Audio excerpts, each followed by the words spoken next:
భారత్ లో corona vaccination drive పై కేంద్రం కీలక ప్రకటన చేసింది. ఈ నెల 16 నుంచి దేశవ్యాప్తంగా కరోనా వ్యాక్సినేషన్ కార్యక్రమం ప్రారంభమవుతుందని ప్రకటించింది.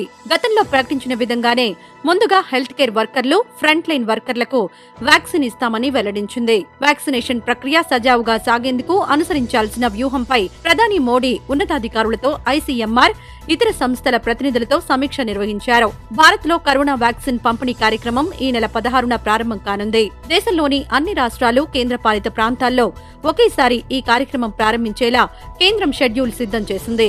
దాదాపు 30 కోట్ల మందికి తొలి విడతలో టీకాలు ఇవ్వాలని నిర్ణయించిన కేంద్రం రాష్ట్రాల టాస్క్ ఫోర్సులతో సమన్వయం చేసుకుంటూ ఈ భారీ ప్రక్రియను పూర్తి చేయనుంది. ఈ నెల 13, 14, 15 తేదీల్లో సంక్రాంతి పండుగ రావడంతో పండుగ ముగియగానే ఈ డ్రైవ్ ప్రారంభించాలని ప్రధానమంత్రి ఆధ్వర్యంలో జరిగిన సమావేశంలో నిర్ణయించారు. తొలి దశలో దాదాపు 30 కోట్ల మందికి టీకా ఇవ్వాలని నిర్ణయించిన కేంద్రం 4 కేటగిరీల వారికి ఇందులో చోటు కల్పించింది. వీరిలో అందరికంటే ముందుగా 3 కోట్ల మందికి పైగా ఉన్న హెల్త్ వర్కర్లతో పాటు ఫ్రంట్ లైన్ వర్కర్లకు టీకా ఇస్తామని కేంద్రం ప్రకటించింది. ఆ తర్వాత 50 ఏళ్లకు పైగా వయసు ఉండి కరోనా బారిన పడిన వారికి ఈ టీకా ఇవ్వాలని కేంద్రం నిర్ణయించింది.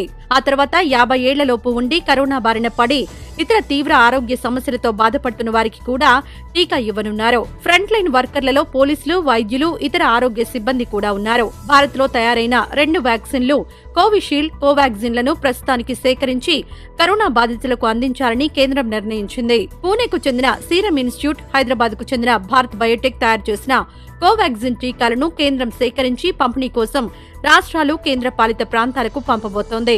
ఇప్పటికే ఈ మేరకు ఒప్పందాలు కుదిరినట్లు తెలుస్తోంది. వాటి మేరకు కేంద్రం సూచించిన ప్రాంతాలకు వ్యాక్సిన్ పంపేందుకు ఆయా సంస్థలు సిద్ధమవుతున్నాయి. సోమవారం నుంచి ఈ ప్రక్రియ కూడా ప్రారంభం కానుంది.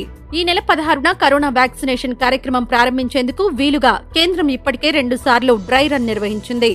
అలాగే రోడ్డు, రైలు, విమాన మార్గాల్లో వ్యాక్సిన్ రవాణా చేసేందుకు ఏర్పాట్లు చేస్తోంది.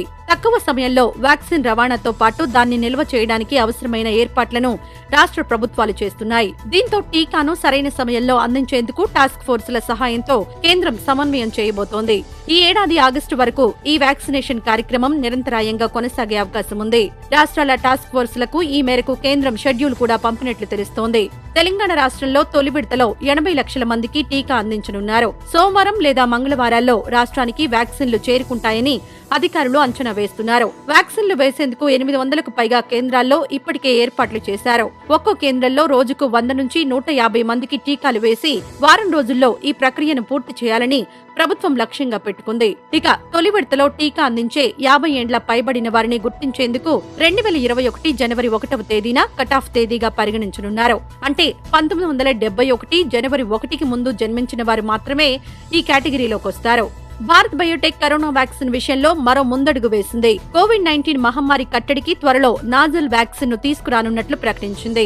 ఈ వ్యాక్సిన్ కు సంబంధించిన క్లినికల్ ట్రయల్స్ కోసం డీసీజీఐకి దరఖాస్తు చేసింది. ఫిబ్రవరి లేదా మార్చిలో మొదటి దశ వ్యాక్సిన్ ప్రయోగాలు నిర్వహించనుంది భారత్ బయోటెక్. భారత్ బయోటెక్ తయారు చేయనున్న కొత్త వ్యాక్సిన్ అభివృద్ధికి సెయింట్ లూయిస్ లోని Washington university school of medicine తో ఒప్పందం కుదుర్చుకుంది. ముక్కు ద్వారా ఒక్క డోసులోనే కరోనా వ్యాక్సిన్ ను అందించే విధంగా దీన్ని సిద్ధం చేయనున్నారు.